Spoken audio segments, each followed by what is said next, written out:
জানমণিৰ বিয়া। হয় বন্ধু-বান্ধৱীসকল, আপোনালোকে ঠিকেই শুনিছে।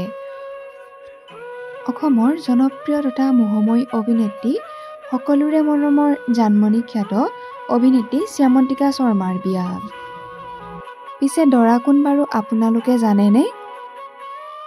অভিনেত্ৰী শ্যামন্তিকা শৰ্মা বিয়াত বহিবলৈ লৈছে প্ৰয়াত ছবি পৰিচালক মুনীন বৰুৱাৰ পুত্ৰ মানস বৰুৱাৰ সৈতে।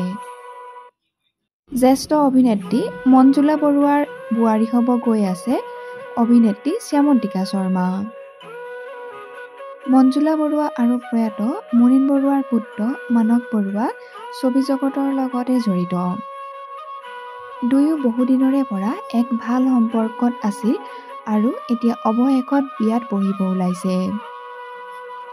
অভিনেত্ৰী শ্যামন্তিকা শৰ্মাৰ জীৱন বাটৰ লগৰী হ'ব গৈ আছে মানস বৰুৱা।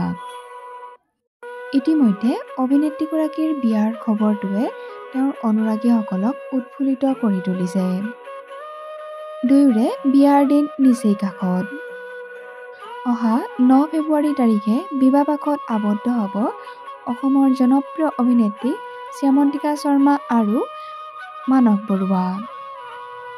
দুয়োৰে জীৱন সুখৰ আৰু ৰঙীন হওক, তাৰে কামনা কৰিছোঁ আমাৰ চেনেলৰ তৰফৰ পৰা। আপোনালোকে বাৰু অভিনেত্ৰীগৰাকীৰ খবৰটো পাই কেনে পাইছে কমেণ্ট বক্সত কমেণ্ট কৰি জনাবচোন। লগতে যিসকলে অভিনেত্ৰীগৰাকীৰ অভিনয় চাই ভাল পায় তেওঁলোকে প্লিজ এটা লাইক কৰি দিব।